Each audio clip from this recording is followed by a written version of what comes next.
இன்றைக்கி நம்ம பார்க்க இருக்கிறது சோம்பேறி தக்காளி பஜ்ஜின்னு கூட சொல்லலாங்க. ரொம்ப குயிக்காக செய்யக்கூடியது. சப்பாத்தி, சாதம், தோசை, இட்லி எல்லாத்துக்குமே சூப்பராக இருக்கும். வீட்டில் எதுவுமே இல்லை, 4 தக்காளி தான் இருக்குது அப்படின்னாலும் நம்ம சைடிஷ் செஞ்சிடலாங்க. சப்பாத்திக்கோ, தோசைக்கோ, இட்லிக்கோ, சாப்பாட்டுக்கோ எதுக்கு வேணாலும் சைடிஷ் செஞ்சிடலாம். இதுலேயே குழந்தைங்களுக்கு லஞ்சும் பேக் பண்ணி கொடுத்துடலாம்.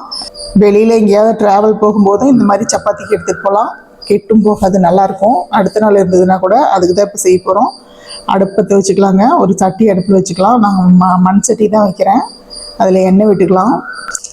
1 ஸ்பூன் கடுகு, 4 உளுந்தம்பருப்பு, கடலைப்பருப்பு எல்லாம் போட்டுக்கலாங்க. கடுகு நல்லா பொரிஞ்சு வரட்டும். உளுந்தம்பருப்பு, கடலைப்பருப்பு நல்லா செவந்து வரணுங்க.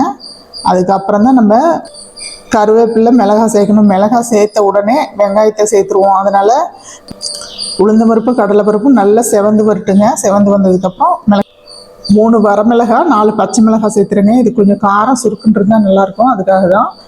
இப்போ கொஞ்சம் ஒரு சின்ன துண்டு பெருங்காயம் சேர்த்துக்கலாங்க. கட்டி பெருங்காயம் தான் சேர்க்குறேன்.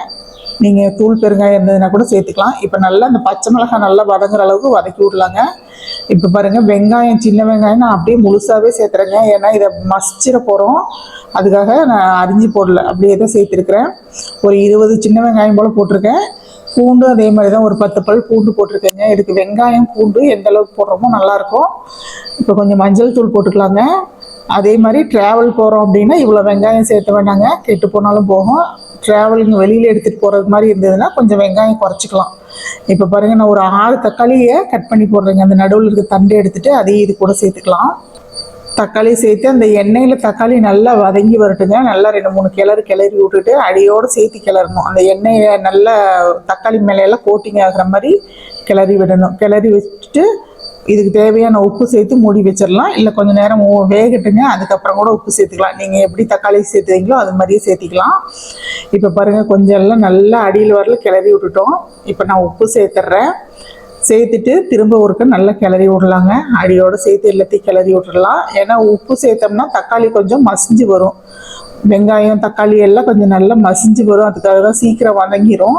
அதுக்காக தான் இப்போ நான் உப்பு சேர்த்துருக்கேன். நீங்கள் எப்படி சேர்த்துவீங்களோ, கொஞ்சம் நல்லா வேகட்டும்னு சேர்க்கறதுனா கூட சேர்த்துக்கலாம். இப்போ தட்டை போட்டு மூடி வச்சிடலாங்க. மூடி வச்சுட்டு அடுப்பை நல்லா குறைச்சிடலாங்க. சிறு தீயாக வேகணுங்க.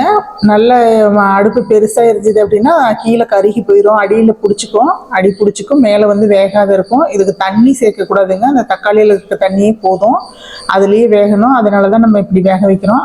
தண்ணி சேர்த்தோம் அப்படின்னா இந்த குழம்போட டேஸ்ட்டு மாறிக்கும். அதுக்காக தான் தட்டு போட்டு மூடி வச்சு கொஞ்சம் நேரம் ஒரு 2 நிமிஷம் வேகிட்டுன்னு எடுத்து இடையில திறந்து விட்டு பாருங்கள். இப்போ ஓரளவுக்கு நல்லா வெந்துருச்சு. நம்ம தண்ணியே இதில் கொஞ்சம் கூட சேர்க்கல, அந்த தக்காளியில் இருக்க தண்ணியில் தான் வெந்து வருது. இப்போ நமக்கு பார்க்கும்போது நிறைய இருக்கிற மாதிரி இருக்குங்க. தக்காளி எண்ணெய் இவ்வளோ இருக்குது அப்படின்னு சொல்லிட்டு நல்லா எல்லாம் சுருண்டு வெந்தது அப்படின்னா கொஞ்சமாக இருங்க. இப்போ வதக்கி விட உங்களுக்கு அந்த தோலெல்லாம், தக்காளியோட தோல் எடுக்கலான்னா கூட எடுத்துடலாங்க. நல்லா ஈஸியாக கலந்து வரும்.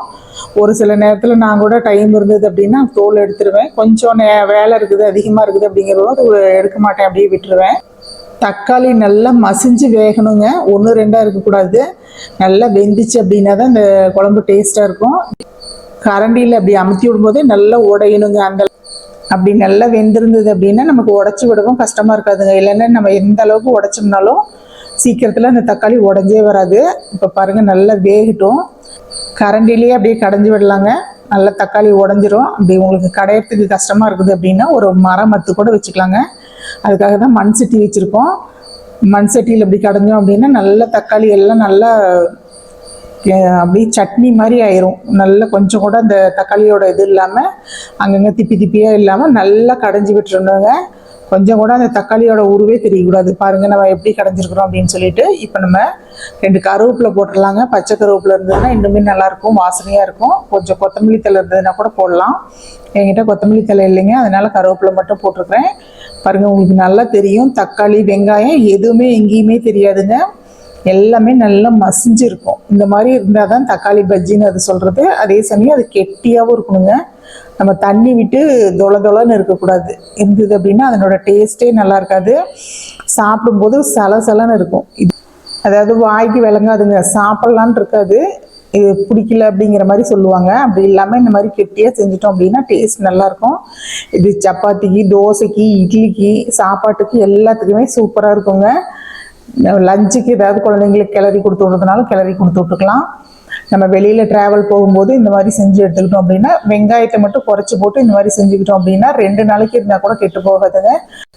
வெளியில் எங்கேயும் சாப்பிட வேண்டாம் அப்படின்னு நினைக்கிறவங்க இந்த மாதிரி ட்ரை பண்ணலாங்க. ரொம்பவே டேஸ்ட்டாக இருக்கும். இன்னும் வீடியோ பிடிச்சிருந்தா ஒரு லைக் கொடுங்க. இன்னொரு வீடியோவில் சந்திக்கலாங்க. நன்றிங்க.